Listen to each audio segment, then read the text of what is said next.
करुणालयं नमामि भगवत्पादं शङ्करं लोकशङ्करं शङ्करं शङ्कराचार्यं केशवं बादरायणं सूत्रभाष्यकृतौ वन्दे भगवन्तौ पुनः पुनः ईश्वरो गुरुरात्मेति मूर्तिभेदविभागिने व्योमवत्व्याप्तदेहाय दक्षिणामूर्तये नमः। गुकारस्त्वन्धकारो वै ऋकारस्त्वनिवर्तकः अन्धकारनिरोधित्वात् गुरुरित्यभिधीयते।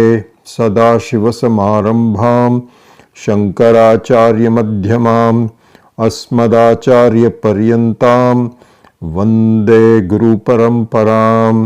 ॐ सहना भवतु सहनौ भुनक्तु सह वीर्यङ्करवावहै तेजस्विनावधीतमस्तु मा विद्विषावहै। ॐ शान्ति शान्ति शान्तिः।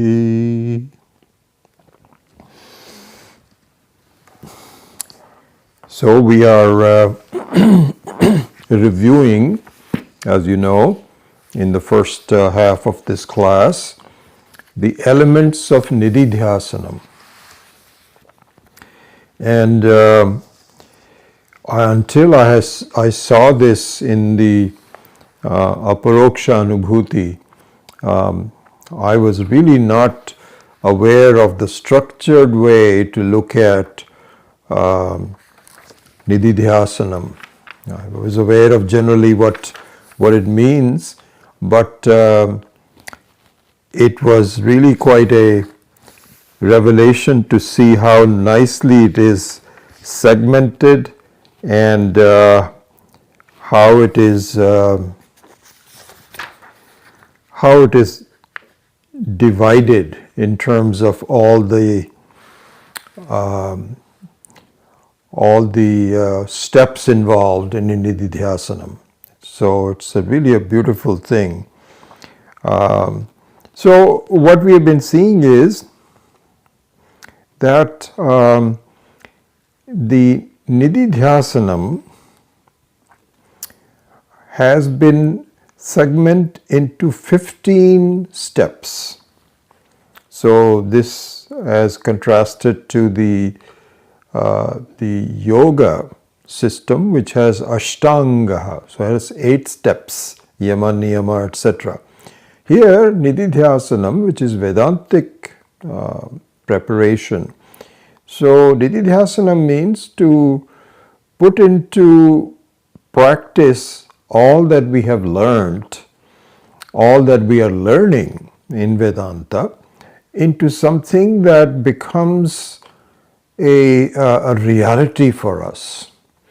So, in that sense, the Nididhyasanam, as you know very well by now, follows Shravanam and Mananam. So it cannot precede Shravanam. And what is it that we have to really focus our attention on? How to do it? All of that comprises Nididhyasanam. So here there are 15 steps that we have already enumerated. So let me just do this. So this is given in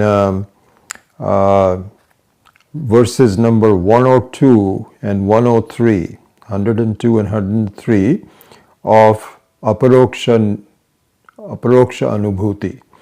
So the 15 steps are Yama, Niyama, Tyaga, Mauna, Desha, Kala, Asana, Moolabandha, Dehasamya, Drishtihi Sthiti, Pranasamyama, Pratyahara, Dharana, Atmadhyanam, and Samadhi. So in this first segment of the Saturday classes, we are going to go through each one of them, all 15 of them, which will take some time. But before we actually do the Nididhyasanam, which we might do later on, the steps involved in the Nididhyasanam should be clear to us, and so this is what we are doing. So far we have done the first two steps, yama and niyama. The third one is called tyaga. And so this is what we're going to do today, which is number 3 and tyagaha. So let's look into that. So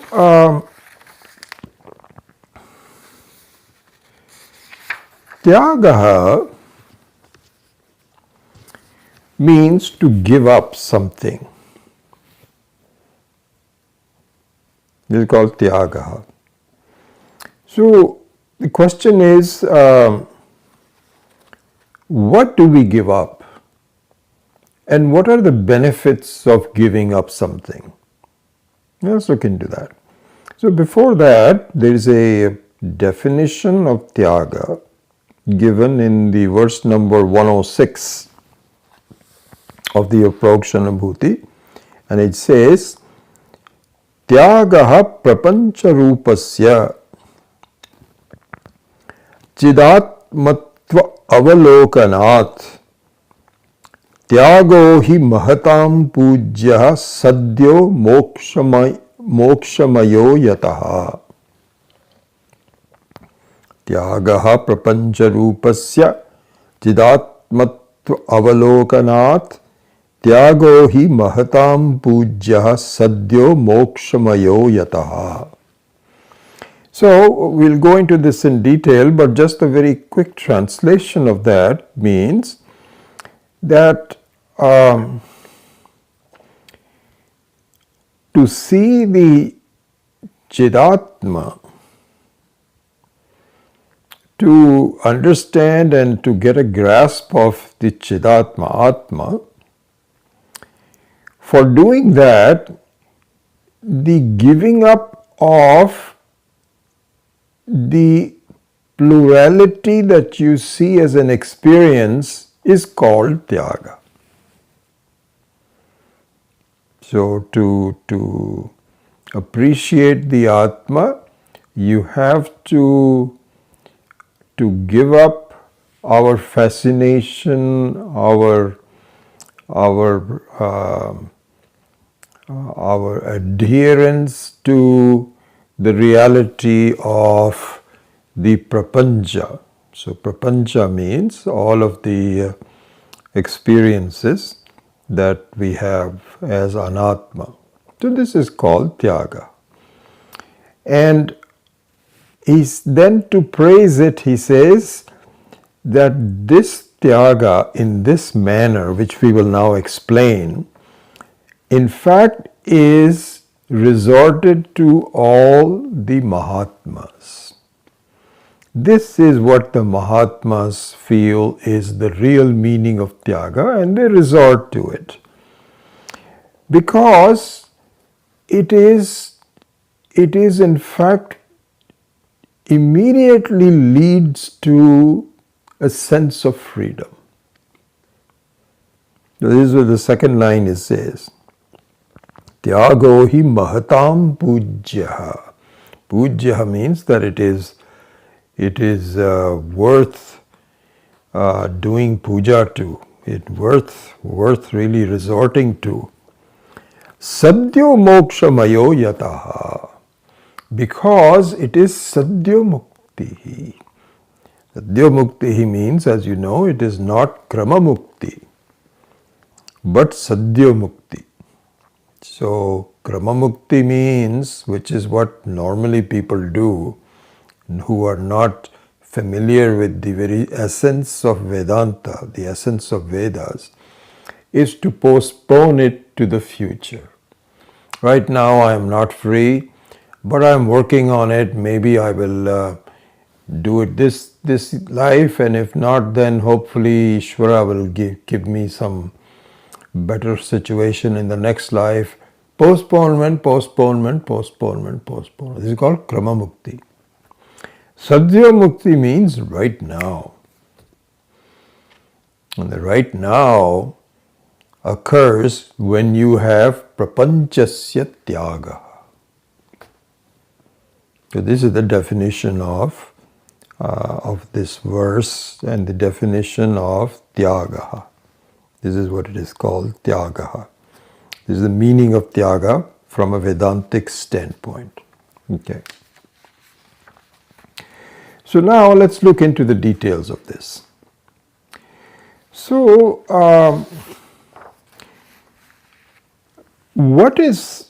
in this explanation by Swami Akhandananda Ji on this verse, he says, let us see what the normal understanding of people is on Tyaga. Let's just say, talk about a Tyagi. A Tyagi is considered to be the one who is unconcerned about things outside. Your clothing, you're not too particular about what clothes you're going to wear. Houses, no. Cars, doesn't make any difference. It's okay. And so there is no possessions by this person, and giving up the possessions is considered to be Tyaga. Okay, so this is the normal understanding of Tyaga, which is good. It's not as though it is wrong, but here it says that it is ultimately insufficient. It may not be wrong, but it is eventually not enough. What is not enough? Okay, so this is illustrated by a story that Swami Akhandananda Ji quotes from Yoga Vashishta. So this text, which is highly cited by a lot of people, we haven't done it yet, so we will hopefully do that sometime. Yoga Vashishta. So in the Yoga Vashishta, there is a story about a dialogue, a teaching between Brahmaji, actually sorry, not Brahmaji, but Brihaspati. Brihaspati is the teacher of Devatas. Brihaspati, like I am a teacher of a few people here, and so Brihaspati is the one who is the teacher for all these Swargaloka Vasis, all the Swargaloka, all the Devatas. Not only Swargaloka, but the Devatas who manage the Swargas. He is the teacher to them. Very important person, Brihaspati. So he has a son called Kacha. And as was the normal practice in the old days, and even now it is done. It is not as prevalent as before. So you will take a male child and send him to study Vedas. It's not done for women, for girls, because you have to protect them and so on. So you cannot send them away. But in boys, you send them away to study the Vedas for a long period of time. And so once this guy Kacha completed the course and spent a lot of time and understood the meaning of Vedas, all the Vedangas and so on, he came back. And he had a certain confidence and pride about him. And in fact, it often happens, you become a little haughty. I'm not sure my father knows as much as I do, because I have really studied this structurally for so long. So he had that attitude, and the father sensed it. He sensed that this is a certain guy who has, I'm not sure that he's understood everything, but he thinks that he studied a lot. So he asked him, he said, have you attained a sense of peacefulness? Shanti. So Shanti is a very beautiful thing where it means that you are just fine with yourself. There is no desire in life which is bugging you. Either directly or indirectly, you're not really under the spell of okay. And so what the desire does is to postpone your mukti, your moksha. Because right now I'm working on it. I'm not very happy right now, but if maybe in the future. This is the sense of desire.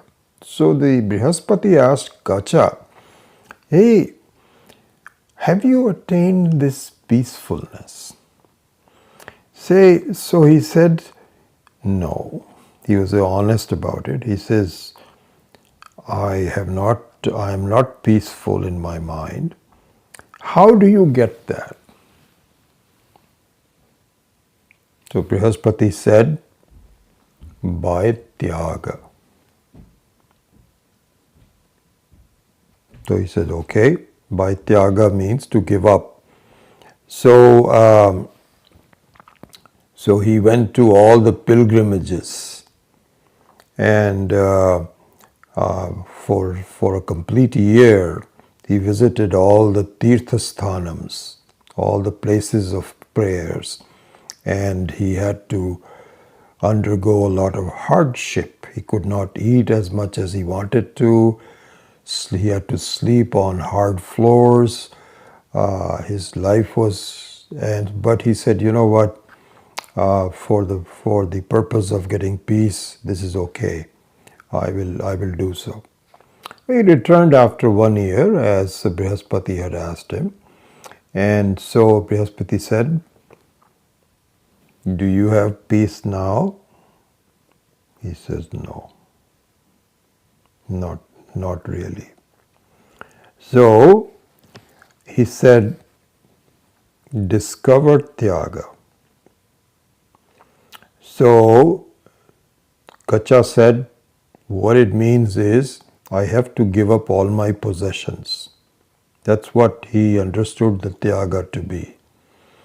And he had a few things left. He had some minimal number of clothes, of utensils that he would carry from place to place. So he started to give it up. Then he just lived a very, very simple life, and only dependent on people giving him some food so he can subsist, but he would not really do very much towards it, and just was very, very contemplative in his life and so on. And so he spent some time doing that, and then he came back to Brihaspati, and so Brihaspati said, are you peaceful now?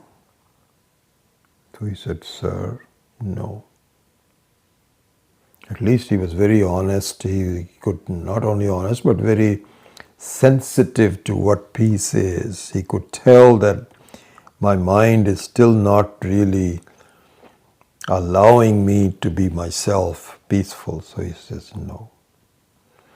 So he says, and every time Brihaspati will just utter these words, do tyaga, do tyaga, do tyaga. So he would take those words and then embark on what he thought would be the next stage of giving up things. Finally, he had given up everything. Then he thought, this body-mind complex is what is really bothering me, because I have a certain possession with it, and each of the body-mind complex has some demands, and so I'm a prisoner of my body-mind complex because it demands things from me, and that's my possession. I have given up all the other possessions, but I now need to give up my body. He thought this is the meaning of Tyaga. So what he did was he started to make preparations to light a fire and to jump into it so that he could get rid of his body. That let the body now be cremated or burnt. And so he started doing that. So Brihaspati at that point and he said, "What are you doing?" So he says, "I'm giving up the body." So Brihaspati said, "This is a mistake. This is not going to give you freedom." So Kacha asked him, "Why?" Because if I don't have the body, which is my ultimate possession, then I will be free. So Brihaspati said no. "Why not?" he asked. So Brihaspati said, "Listen, you still have a desire for something, some freedom in the future. So that desire will work as a vasana, what is called vasana. Vasana means what is left over after the main thing has disappeared. The classical example is that of an onion or garlic. So you have already cut the onions. Let's say you're doing it with your hand and cutting garlic and so on, and then you get rid of the onions or garlic, but the smell of garlic and onions still stays within your fingers. This is called vasana. This is what Swami Chinmayananda used to emphasize a lot. If you look at his chart, Om in the front and the top, and BMI at the bottom, and in between there is called vasana. So Brihaspati said, "You may give up your body, but the vasana to have a body will give you another birth." Because every vasana has to be satisfied. So you have a certain desire to express yourself, to be someone, and to dying doesn't really solve it, because the vasanas will create another body for you, and you will be reborn again, and like you have been doing for a number of lives, I can see. That's not going to solve anything. So finally, Kacha said, "Sir, then what do I do?" So then he said, "What you need to do is not to give up the prapancha." So prapancha means all of the variety, including your own body and mind, but to give up the prapancha tattva. Prapancha tattva. Prapancha tattva means that your conclusion that prapancha is real. This is what you need to do. Because as long as you think it is real, even though you are trying to get rid of it, it will reappear in some form or the other. Because there is such continuity in our lives that this doesn't really solve anything. You will continue to be reborn.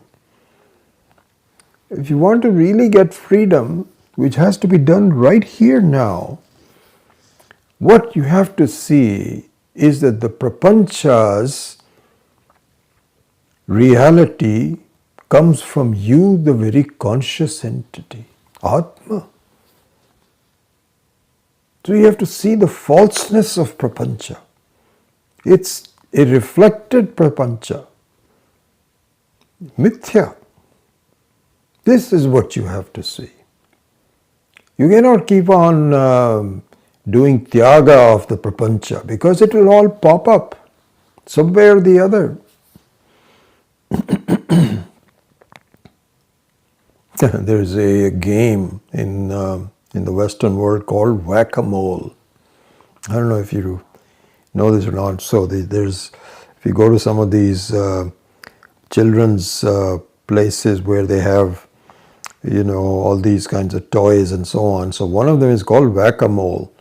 So whack-a-mole means that there's a square with holes. There's about 16, 20, 24 holes, and a mole comes up, pew, and then you are supposed to whack it. When you whack it, on a random basis, it reappears in some other hole. So the whole idea is to whack the mole and to make sure that it doesn't come back, but it always comes back because that's how the game is structured. So similarly here also, giving up the body is like a whack-a-mole. You finish this life and it'll come up in some other way. And then you say, oh, this is not good, it's really constraining me, I've got body problems and so on, I wish I would be freedom from it. You whack that, then you reborn in something else. So the tyaga is not really getting rid of prapancha, but to see the prapancha as not being real at all. So the drishti towards your own atma alone is called tyaga. And yes, you're giving the reality to the prapancha will go if you focus your attention to the real reality, which is your own self. So this is what is called tyagaha prapancha rupasya. So nama rupa has to be given up. But the pratyekatma, chidatmatkat, so this is look at the first line of this. Tyagaha prapancha rupasya chidatmatva avalokanat. In order to see your own self, you have to see that the prapancha is arresting your attention. You're really completely focused on the outside world. So this is the meaning of tyaga.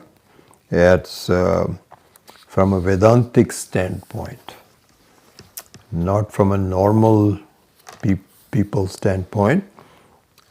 It's interesting, I'll finish this with, there's a very famous verse that appears in an Upanishad called Sannyasa Upanishad. And I've known about this for a number of years, but I didn't get this explanation of that. It says the following. Tyaja dharmam adharmancha ubhe satyanrite tyaja ubhe satyanrite tyaktva yena tyajasi tat tyaja. I think even 40 years ago when I was studying with Swami Dayanandji, this verse had been cited by him, and it sort of stayed in my mind, but now I am very much clearer about it, what it means. So he says, Tyaja dharmancha adharmancha, and very similar to what verse number 62 of the 18th chapter of the Bhagavad Gita, which finishes the teaching of the Bhagavad Gita, says, Sarva dharman parityajya mamekam sharanam vraja aham tva sarva papebhyah mokshayishyami ma shuchaha. So this means exactly the same thing.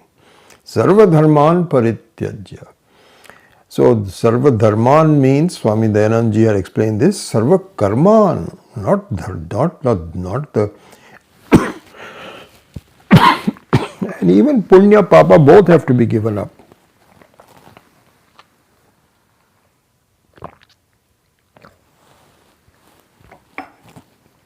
So therefore this verse says Tyajat dharman adharmancha.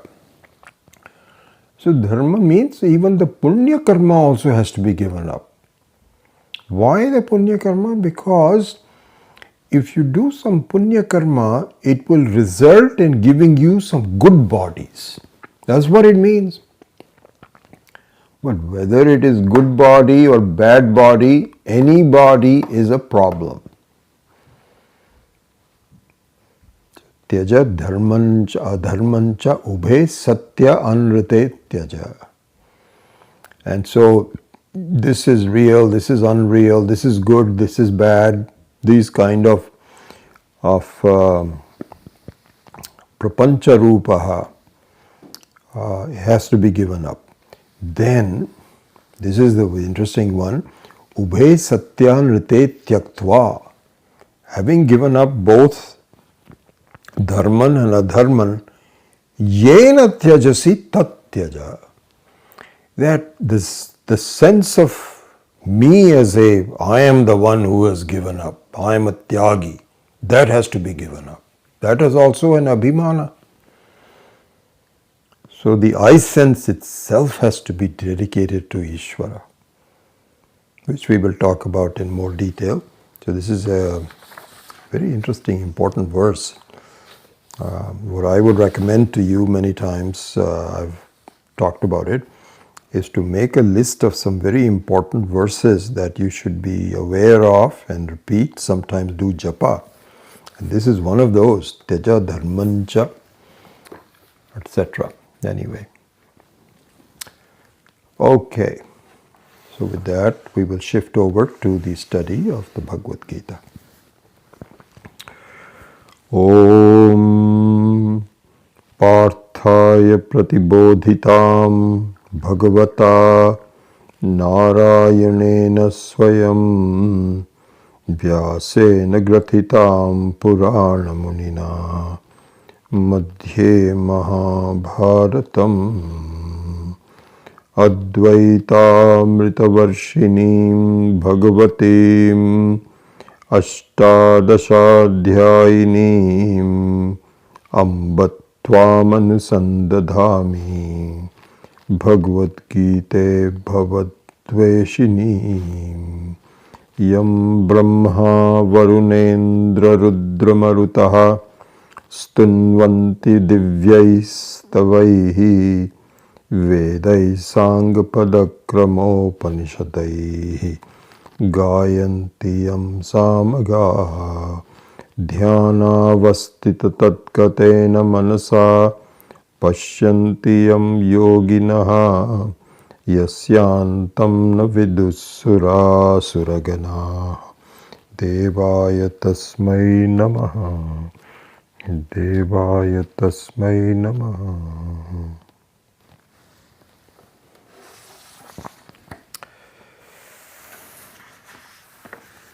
So today we will do verse number 14 of the second chapter.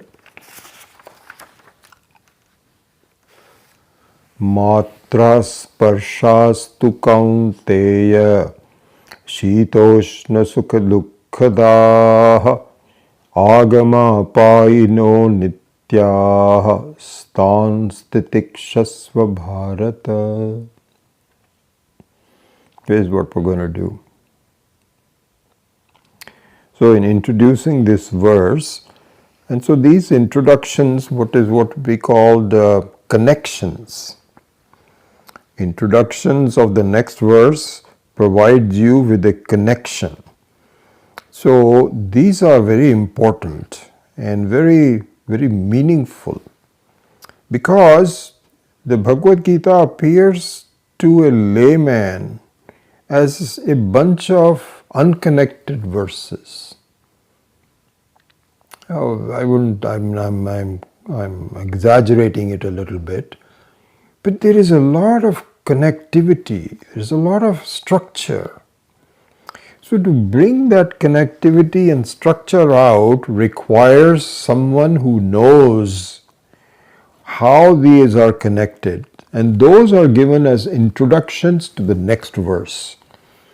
So in addition to the translation of the verse, the very context by which a verse is explained, the context becomes very important. So let's look at, so with those words, let's look at the introduction to verse number 14. So here we will do is we will first understand the meaning of this connection, and then, as we know, we will go back to a little recitation in Sanskrit about how this is presented. So this way we can get a certain depth about the language as well. So here, in giving this connection, because in the previous connection he had said, in the previous verse, Roddy, not the previous connection, in the previous verse he had said, Dehino asmin yatha dehe kaumaram yauvanam jara tatha dehantara praptihi dhiraha tatruna muhyati. So he says that, listen, as we saw in the last class, that these, you just have the same person that has multiple stages in the life. So the next stage also will come. And so these stages will continue, but the person on which these stages appear is nothing is going to happen to that person. That's why we said Natve Vaham Natu Jasam. All of that was given on that. This was the last verse. Okay? And so he was teaching this to Arjuna, who is listening very carefully. Yes? I get what you're saying. I get what you're saying. Now, Krishna senses still a remnant of sorrow in the face, in the mind of Arjuna. And this sorrow is due to the fact that I understand your intended meaning. What you want to convey is the very background of this understanding. I'm trying to understand, and I have Shraddha, I get it. This is what is called Lakshyartha. So Lakshyartha means one which is intended behind the scenes, not something which is obvious. So for example, supposing you go to a movie and you take a child to a movie, and there is some kind of a fight, and somebody beats up someone, and the child is very disturbed. So this is called Vachyartha, means that you see the picture in front of you and you are bothered by it. But then the parent can say, but you know what, this is just make-believe. You have to see behind it. This is really just for your entertainment alone. And if the child is old enough to understand it, he says, okay, I see what you're saying. Okay, so this is called Lakshyartha versus Vachyartha. Vachyartha is something which is obvious, and Lakshyartha is something which is not obvious but truer than the other one. Okay, so now we can come back to this verse where Krishna senses that Arjuna does appreciate the Lakshyartha. That, listen, you are not killing anyone because you are killing a stage, not the person. You're killing a personality. It's like changing clothes, but the person itself is not person. You should understand that. And so the Arjuna says, okay, I understand that. But, he says, but still the shoka, the dukkha, the sorrow, the pain of seeing somebody that I have grown up with, who are my teachers, who are my friends, who are my relatives, is still too much to bear. I can't bear it. I understand all you're talking about in terms of Lakshyartha, But this is right in front of me. I cannot, what do I do? Because this is not something that I can tolerate. So this is what happens in sometimes we, especially those of us who have been exposed to Vedanta, where we attend somebody's funeral and we console a person. We may not console a person directly because sometimes they are overcome by the grief of losing a husband or a wife or something or someone. But internally you say, just bear it. It's okay. It'll be okay. So it's something like this where Arjuna says, I understand what you're saying, but then I have a lot of sorrow by witnessing the fact that my own people are getting killed. And so I have a certain sorrow. You cannot ask me to smile because of that. So Krishna says, okay, so this is what Krishna senses. He senses this, and so he's aware of the fact that Arjuna, despite the fact that I am giving him some very beautiful ideas, and those are true and they are being appreciated, but he's still bothered by the fact that his friends and relatives are going to be killed very soon, and he doesn't like it, and he wants to see what should I do. So in order to address this verse number 14 is given. This is the connection. This is the introduction. Okay, so now let's look at the detailed explanation of that with the Sanskrit, and we'll go back and forth between the meaning and reading the Sanskrit. So he says, this is given in page number 49 of this book, and some other pages in some other books, but this is the reference book that I've been using, and the one that I passed out for some of you is number 49, which is the end of the verse number 13, introduction to verse number 14. It goes, Yadyapi pratyaksha anumana shruti smriti bihi tvam pada lakshyartha atma nityah eva iti vijanami tathapi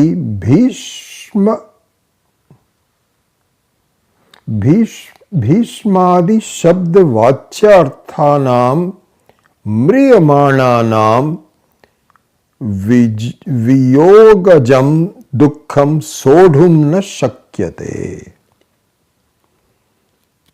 So let's look at the meaning of this. He says, even though, yadyapi, even though by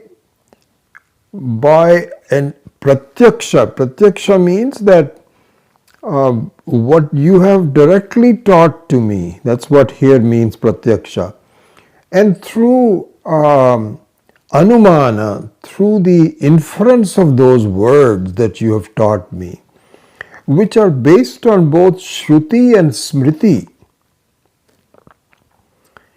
And this is the Tvampada Lakshyartha Atma.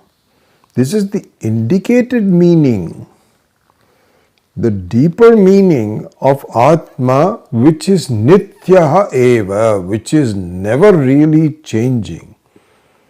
Because as we saw, the Aham, through the Viveka, the Aham, I was the one who was young. So the youth is gone. I'm an older person, but I remain the same. Otherwise, I could not even make the statement. So I get it. I get it. So he says, Yadyapi pratyaksha anumana shruti smritibhi tvampada lakshyartha atma nityaha eva. Iti vijanami. I know this. I know this. It's not as though I don't believe you. It is very clear to me. Tathapi. Even so, Bhishmadi Shabda Vachyarthanam Mriyamananam. Mriyamananam, which are dying, which is a present participle,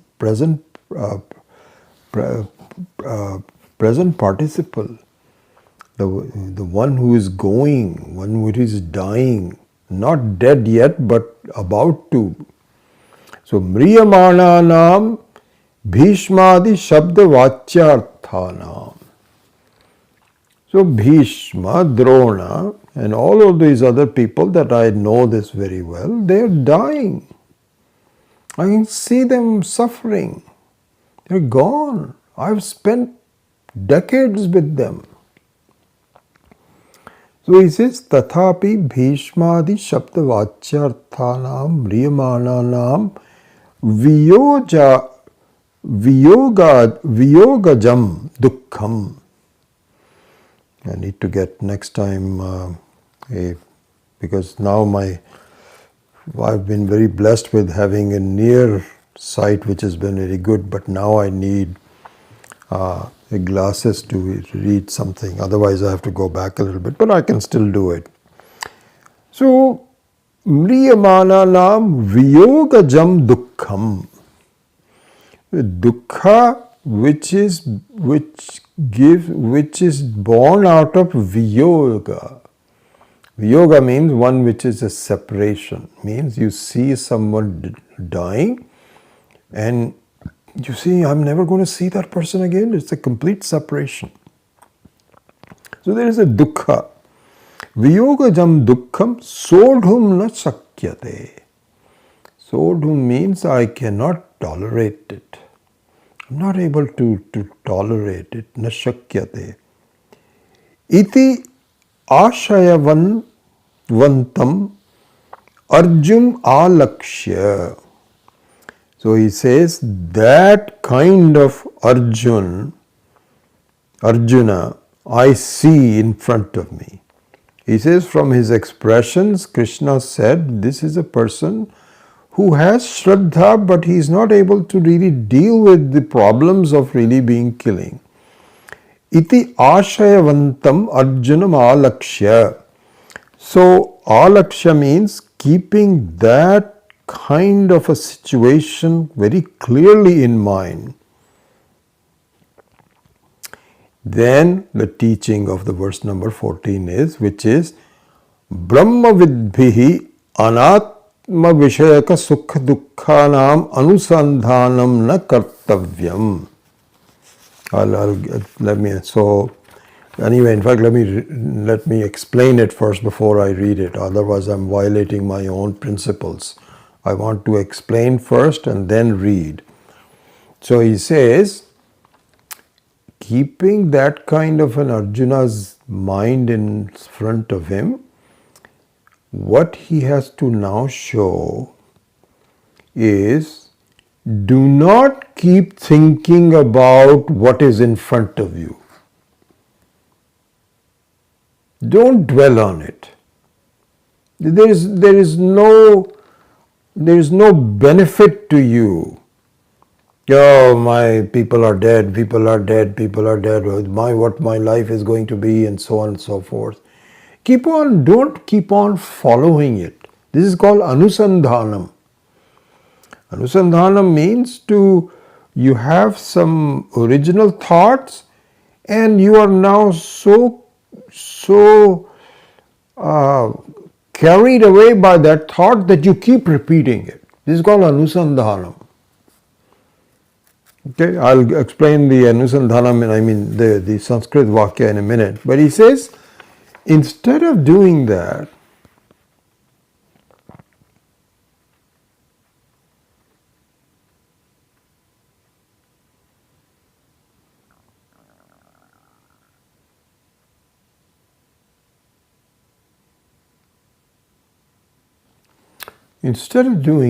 what you need to do is to put your attention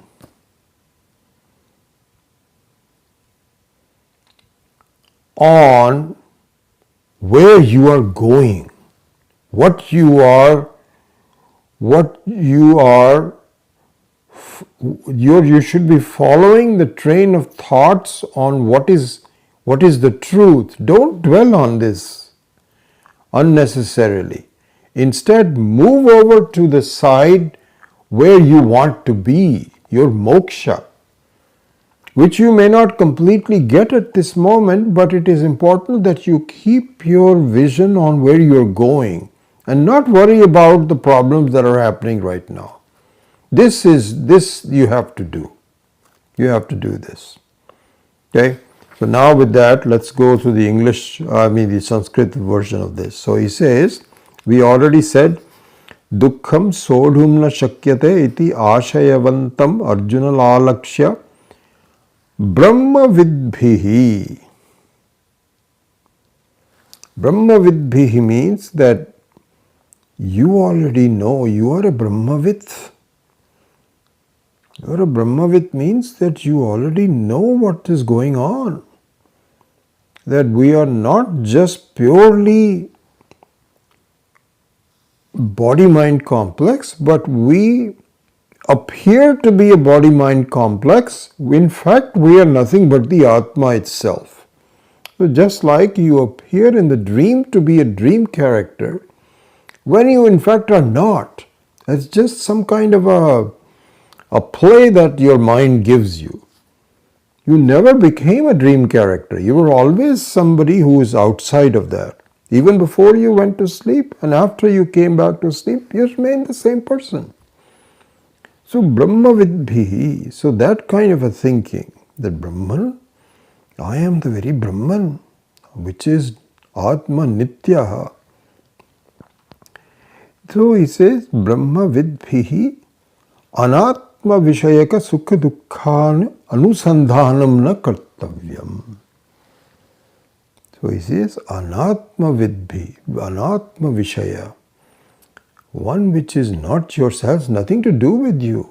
You are you. So don't keep on plugging about that there is a dukkha, etc. That anusandhanam na kartavya. It should not be done. You should just give it up as soon as possible now. See, when you are consoling someone, supposing you are a Vedantin, and somebody calls you and he says, I understand you've been studying Vedanta and my friend has died. Can you please come and talk to us?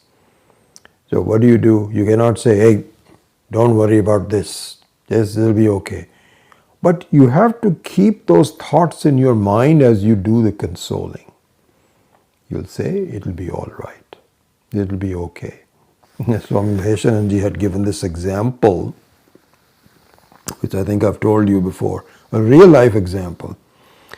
He says one of my students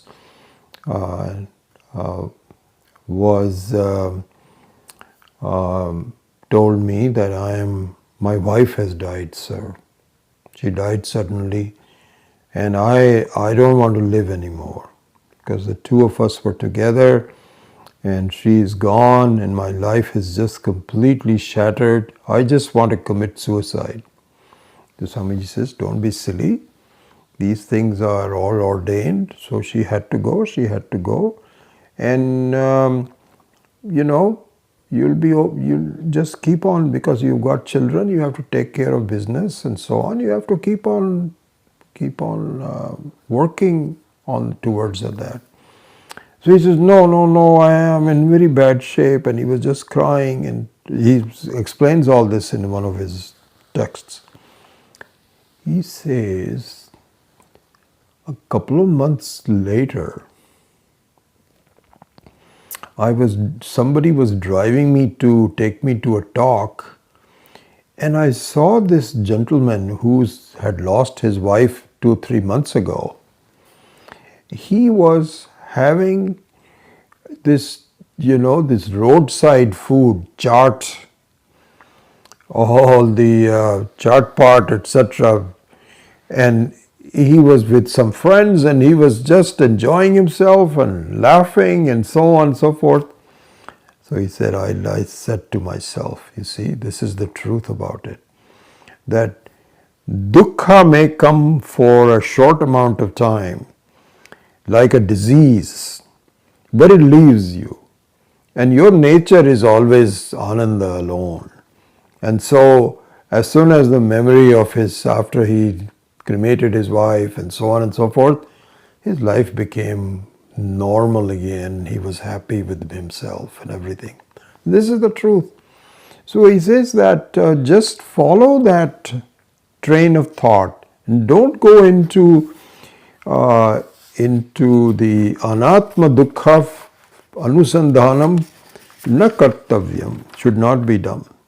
Then the next part is kintu. This is on page number 50 now. Kintu sharira antara satya.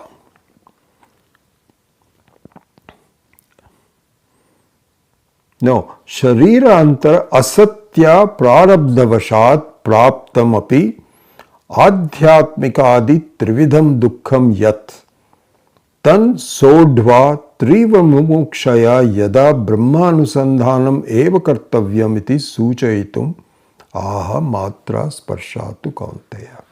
So he says, instead of following that train of thought that I am in sorrow and sorrow, you should simply say that the prarabdhavashat. This is an important thing to see. This is where Swami Shankarananda continuously connects all the Gita verses based on the basic principles of Vedanta. Yeah, Gita is Vedanta. It's not as though it's different from Vedanta. But we have to see the straightaway connection between the Bhagavad Gita, which is Smriti, as well as all the Upanishads, which is a Shruti. It's the same thing, enunciation of the same thing. So he says that prarabdhavashat praptam adhyatmikadi trividham dukkham. So he says what you should see is that this is leftover, this is like a vasana. As we were talking about in the Nididhyasanam, then all the dukkhas, trividham dukkham. Trividham dukkham means adhyatmikam. So adidaivam, adibhautikam, adhyatmikam. So this is the three shantis we do. Shanti, shanti, shanti. This is for the three types of dukkha. And so those three types of dukkhas are the one which is created by natural forces, hurricanes, and this Ian, and earthquakes, Adi Daivikam. And the second time is Adi Bhautikam. So Adi Bhuta means all the bhutas, snakes, and we are in this house, we are surrounded by all these creatures. We are doing so much damage. Just amazing. Adi Bhautikam. And Adhyatmikam means your own internal thoughts, your body, your sense organs give problems. So all three of them are prarabdhavashat. So this is the issue that we have. This is the issue that we have, which is saying we don't really understand Vedantic reality because we are continuously facing the dukkha, and so we don't believe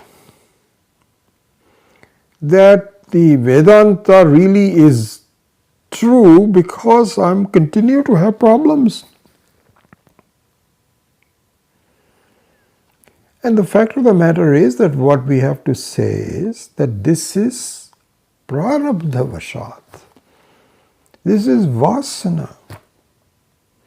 You cannot stop suddenly because there is a lot of momentum, exactly like our acharyas point out in the modern days, that even if you want to shut off the engine of a train, the train, because of the momentum, is going to take a while. You cannot say, this as soon as the train, I turn it off, it should just disappear. It should just stop.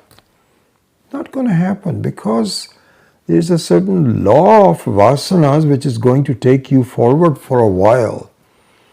So have faith in that this will be over soon. This is what is going to happen in the matra sparsha. So I'm still only in the connection part of it. So this is now, I can finish the connection by just reading this. He says,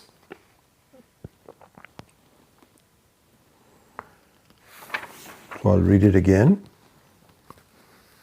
Brahma vidbhihi anatma vishayaka sukha anusandhanam na kartavyam. Don't follow the dukkha based on what has happened, etc. Kintu sharira antara asatya. That all the shariras, all of the bodies, all of the anatma buddhis is due to prarabdha. Excuse me. Prarabdha vashat. So the movement of the train, the movement of the bodies and so on, even though the impetus for that is gone, the engine has been turned off, the ajnanam has been corrected, but the effects of the ajnanam will continue for a while.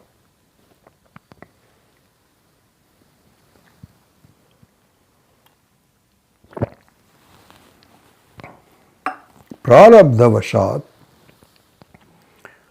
praptamapi adhyatmikadi trividham dukkham yat. All the dukkham of the three different shariras, tat sodva, having tolerated it for a while, tivra mumukshaya sada brahmanusandhanam eva kartavyam.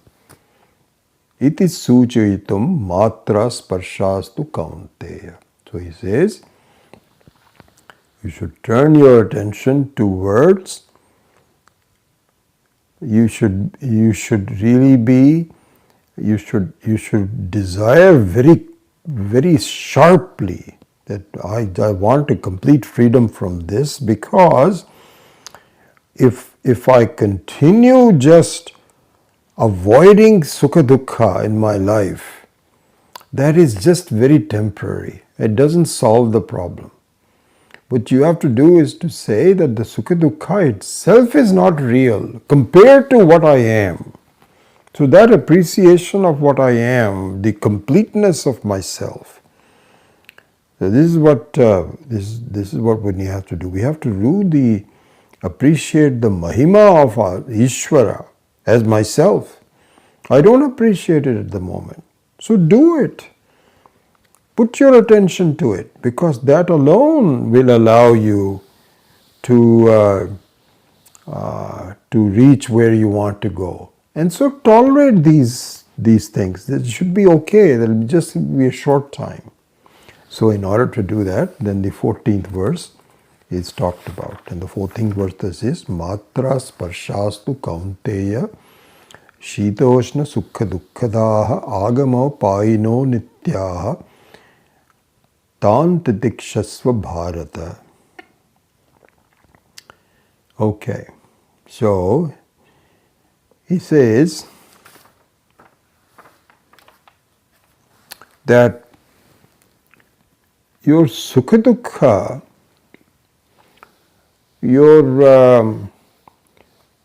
your pain and suffering, and also pleasure, pain and pleasure, both of them are due to the connection between your two types of organs, sense organs and organs of action, with their respective objects.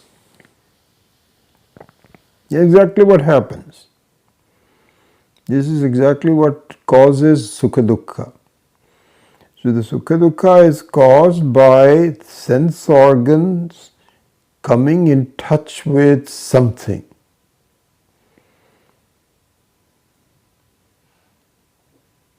Okay? In fact, you can say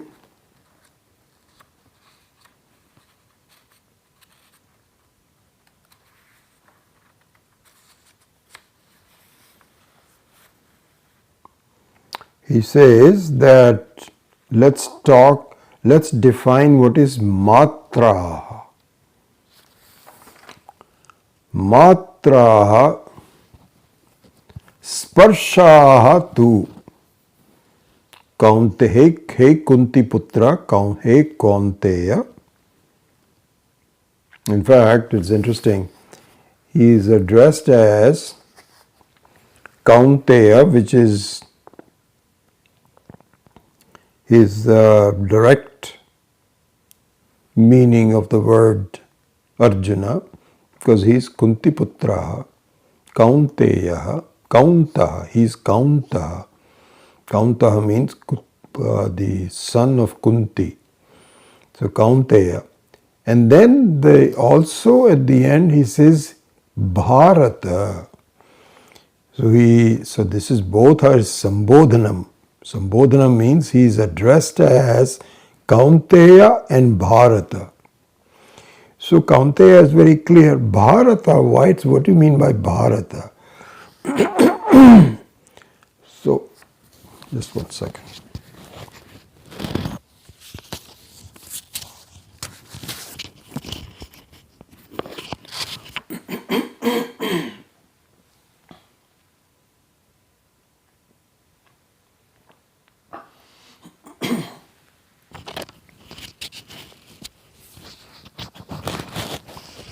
So Bharata consists of two words, Bha and Rata. So Bha means Brahma Vidya, the knowledge of the ultimate, which is Atma, which is the ultimate knowledge in this whole creation. There is Aparavidya, but this is Paravidya, called Bha. Rataha is the past passive particle of Ram, which means to revel, to enjoy, to think about. So Rataha means one who is enjoying, who has enjoyed the Bha. Bharata. That's the name of our country in India. India in Sanskritam is called Bharata. Very, very beautiful thing. Means that the country that revels in, should revel in. We don't, but we should revel in Bha.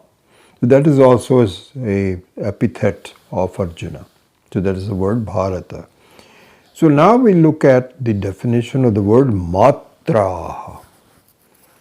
Matra. So here I'll give you the Sanskrit word for it. He says, Chakshuradi Jnane Indriyahi Samanyena Miyante iti Matra.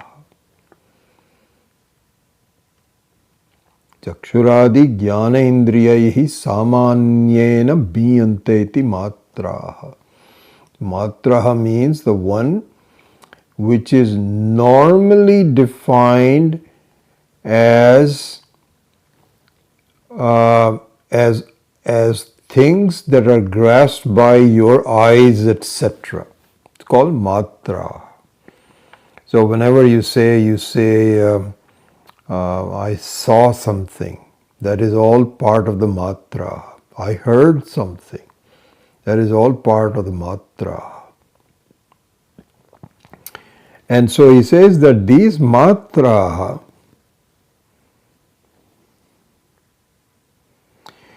those connections between your sense organs or your organs of actions, both of them, by that connection, they give rise to pain and pleasure. There's actually a more detailed variations of that which I'm not going to get. But overall, the sense is that just the touching of your organs with their vishayas give you sukha dukkha. How? So you can say,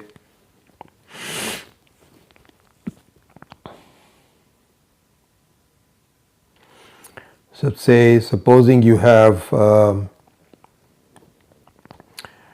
plate which is very hot. You know, sometimes when you go out to have a lunch or dinner, and the server brings you a plate and it's very hot. You know, some of these Italian dishes or Mexican dishes, it has to be really heated up a lot. So even in Indian dishes. And so the server comes in, he says, please don't touch this. Because they have known that people can grasp it. The moment so this is what is called grahanam. You touch the plate, you have dukkha. You have pain immediately. Amazing how the pain is connected to your brain.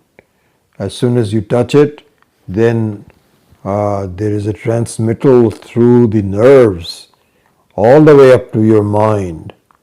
Because if that wasn't the case, then you will touch something very hot and you won't even know it, and you will really make a mess out of your finger. But here, as soon as you touch it, it becomes very hot.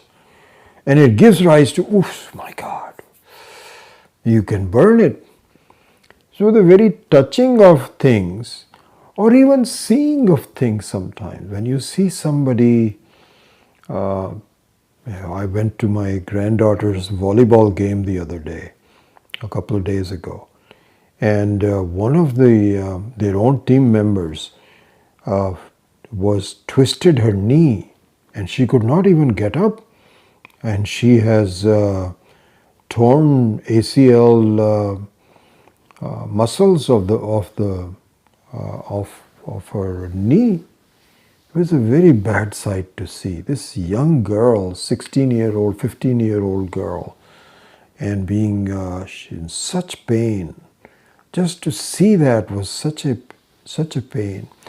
Or you can see that if you hear a news, so you're hearing, and the words are touching your ear, that can gives you a lot of sorrow.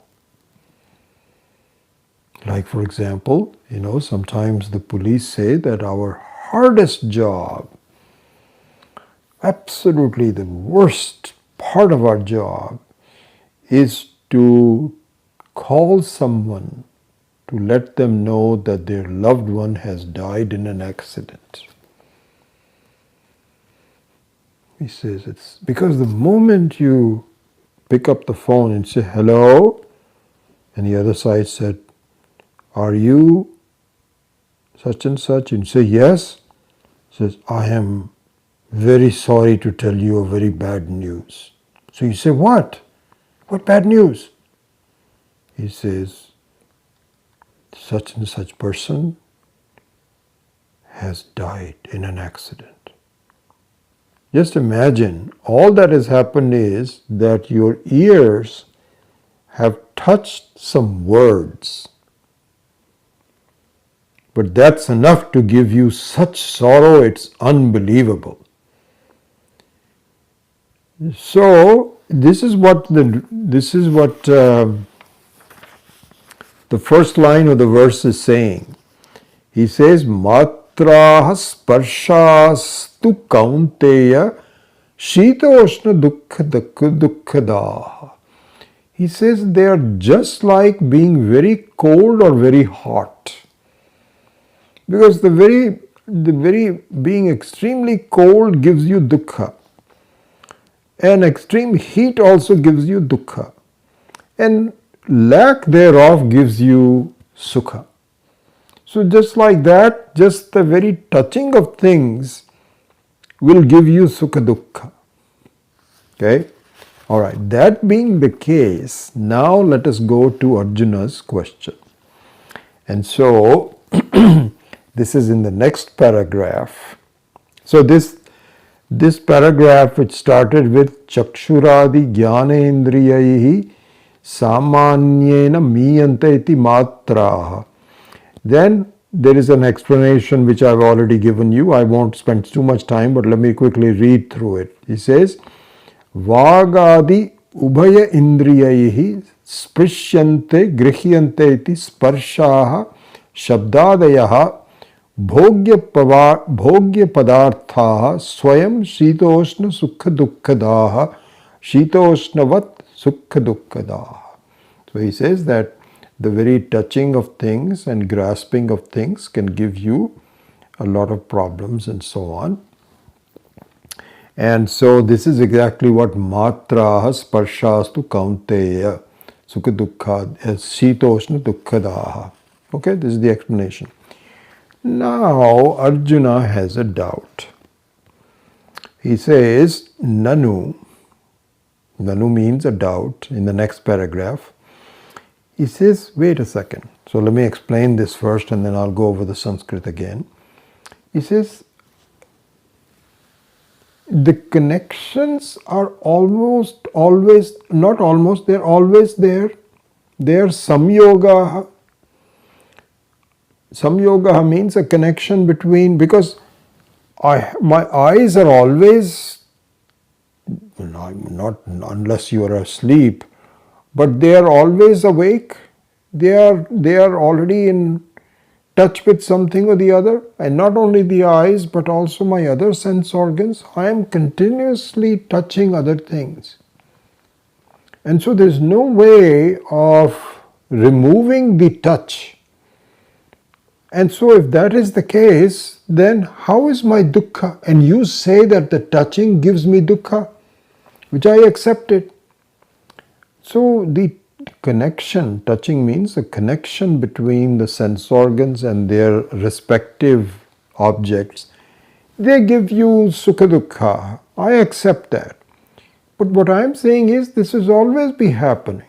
My life is a continuity. And so how is that going to really solve the problem? I'm not going to be able to get rid of them. This is my doubt. So Sri Krishna understands that doubt and he addresses it. So first of all, let me look at the doubt first. So he says, Nanu Vishayendriya Samyogasya Nityatvat. Means that the samyoga is nitya. Because of that, nitya means it is always there. As I explained to you, that my life is always going to be based on some kind of a connection. If it's not words, it is touching. If it's not touching, it's eyes. Something or the other is always going on. So Vishayendriya Samyogasya Nityatvat Tat Nimittika Sukha dukkhayoho api nityatve. So if they are always touching, that means that their ability to generate sukha dukkha also is nityaha.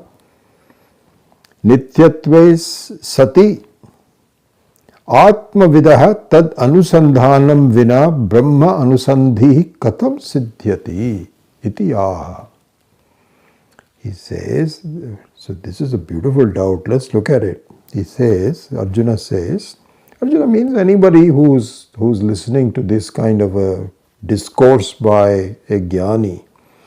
our doubt will be that if my life is always constantly there, how is it that just looking at my Atma as being different from it, how is that going to solve the problem? Because of the continuity of my life. Here's the question. So he says, okay, again I'll read it. Nanu Vishaya Indriya Samyogasya Nityatvat Nimittika Sukadukhayoho api Nityatve Sati Atma Vidaha Tad Anusandhanam Vina Brahma Anusandhi Katam Siddhyati. How is that Brahma Anusandhi, how is that going to happen? So he says, in the second line of the verse number 14, the answer is given. Agamaha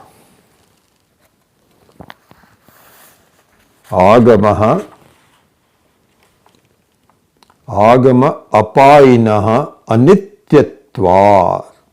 Sorry. Agama apayinaha anityaha. Tantitikshasva bharata. He says, this is not true. This is not true. What is not true? Your conclusion that the matra sparshaha is nityaha. They are always there. As you conclude, my life is always there. That's not the case. They are in fact a series of pulses that appear to be constant, but they are in fact coming and going. Kind of like a flow of a river. The river itself seems to be constant, but it consists of many waves that are coming and going. And so you look at the river and it looks like it's always there. But really what you find is, supposing there is some kind of flowers that are floating on the river and the flower is going, then you realize, oh my gosh, this is just a flow of many waves. And the flower is here now, it's gone now. And so really speaking, life is nothing but a series of small beginnings and ends, small beginning and end. And kind of like here it says, it's almost like lightning. You know, sometimes, I don't know if you remember this, those of you in the Bay Area, this happened about, I think, a year or 2 years ago. They predicted it. They said there's going to be a series of dry lightnings without any rain. That very rarely happens. But you're going to see a lot of lightning strikes. And I remember that experience so well. In fact, it had a lot of fires that it got connected because of that. Our Santa Cruz fire, we had to vacate our home for a while. We had to collect. I think we didn't vacate it. We were ready to vacate it. But I remember that in the middle of the night, it was like day. So there were a series of lightning that appeared to be just constant, but they were really individual lightnings. So Sri Krishna is saying this is exactly what life is about. So he will say,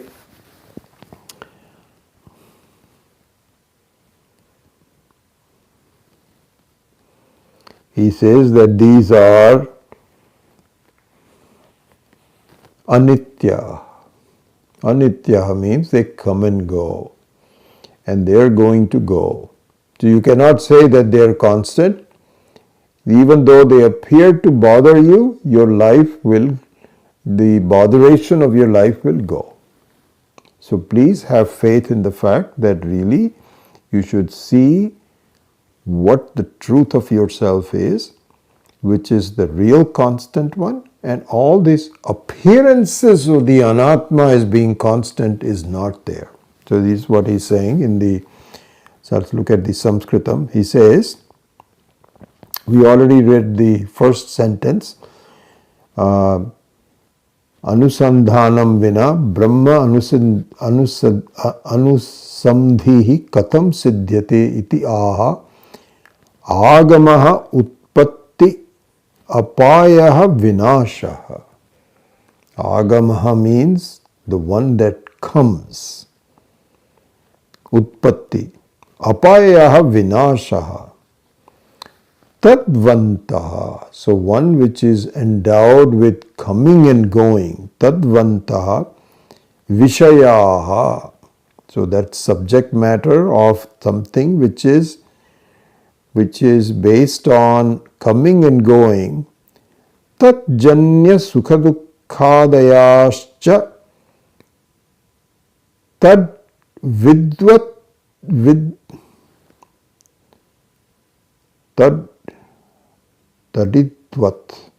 taditvat anityaha. Taditvat means like lightning. Taditvat anityaha. Tan kshanakala avasthayinaha vishayan tat samyoga viyogascha titikshasva bharata. He says that please just tolerate on it. So titiksha is an important part of the sadhana. If you are continuously bothered by some things, then it is not going to really help you at all. And so what you need to do is, if you want to get rid of the issues, then you should try to be as unbothered about small things here and there and keep your drishti towards the Atma. So this is what is called the sadhana chatushtaya. As you know, the very famous sadhana chatushtaya means fourfold sadhana is important for you to understand the self. What are those? Viveka, Vairagya, Shatka Sampattihi and Mumukshatvam. So this is started even in Tattva Bodha. These are the four things that we must really be focused on if we want to really have freedom. Otherwise we are just fooling ourselves. We're just saying, oh, we are studying. But if you don't have these sadhanas purely directly in front of you, the study will not really be fruitful. So those are Viveka, Vairagya, Shatka Sampattihi. The sixfold Sampatti means my wealth, inner wealth. I must have that. And then Mumukshutvam. So Viveka we know very well, the ability to see the differential nature of Satyam and Anityam. Vairagya, based on that, to follow through with my attitudes and life. Then last one is Mumukshutva, means I must really want this. I should not fool myself and say, oh, I'll try it for a while and so on. No. It has to, your mind has to be totally devoted to it. Then in the Shatka Sampatti, as you know, it is Shama, Dama, Uparama, then Titiksha.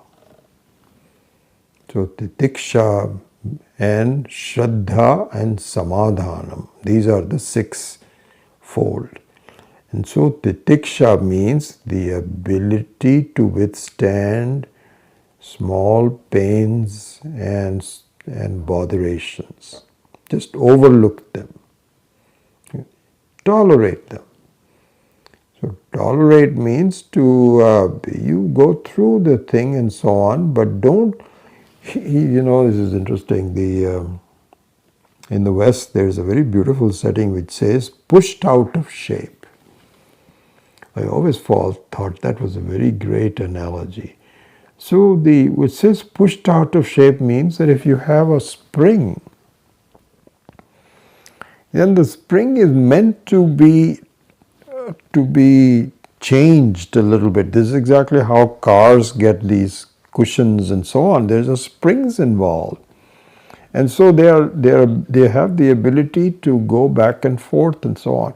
But if you really stretch the string to such a degree that sometimes they never come back to their original. It's called pushed out of shape. So titiksha means the ability to tolerate, means that go through the process. Don't say it is not there, it's not there. It is there.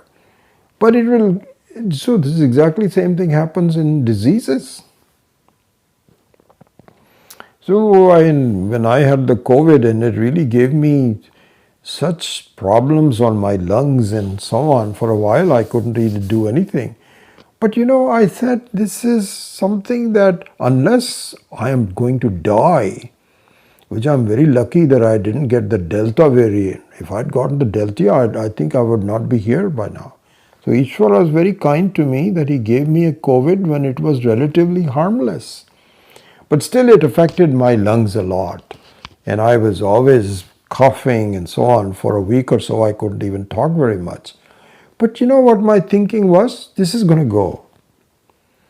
So people will say, I'm very sorry you're feeling bad. I said, I'm not, it's okay. It's some after effects, it's going to go. And it did. Slowly, I'm not completely 100%, but every day I'm getting better. And pretty soon I won't have to clear my throat and bother you with the sound. Gone. It's okay. This is called the tiksha. So one of the shatka sampatti is, along with shama, dhamma, uparama, shraddha, samadhanam, is titiksha.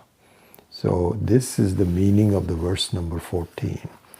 So here Krishna basically says, listen, Arjuna. Arjuna means any person who wants to study the Gita. It says, this will bother you for a while. The world will bother you for a while because it is prarabdha vashat. And so just stick with it. It'll go. It will go. Don't get bothered by it. It will, you can get bothered by it, but don't get pushed out of shape. That's the real thing. Pushed out of shape means you feel that this Vedanta, it doesn't work. I have to do something else. Then you're making a mistake. It works. You just have to stick with it, and other things will disappear. So with that, we will change verse. We finish verse number 14. I know this is how we are going to proceed, and not spend a lot of, not like going through verse after verse after each verse. We think we should need to think about. Anyway, this is what I'm doing. I hope you're okay with it. Do write to me if you feel that this is too slow, or that you're not, it is getting too much detail, or whatever. Just feel free to send me some feedback. But this is the way I think we should study Shankarananda ji's commentary on the Bhagavad Gita. So with that, I wind up today's class. So let's start, we'll do a prayer. Om asato ma sadgamaya tamaso ma jyotirgamaya mrityorma amritam gamaya. Om purnamadav purnamidam purnat purnamudachyate purnasya purnamadaya purnameva vashishyate. Om Shanti Shanti Shanti. Harihi Om. Shri Gurubhyo Namaha. Harihi Om.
Anjali, I got your email. I'm sorry that you could not go to the ashram, but as you say, God disposes. So just run with it, and you'll be all right.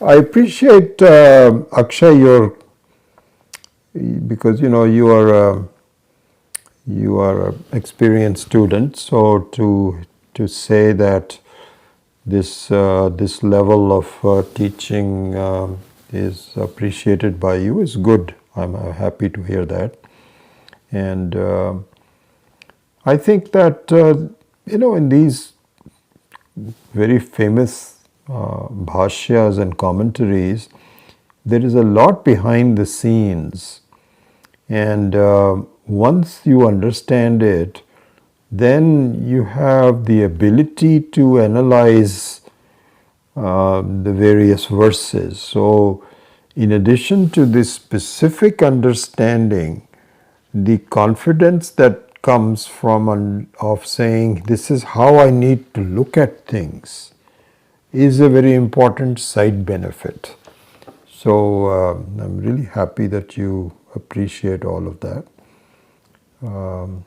Barbara, your comments also, especially because I would imagine that you don't have considerable knowledge of Sanskritam. So for you to even also say that is good feedback for me. And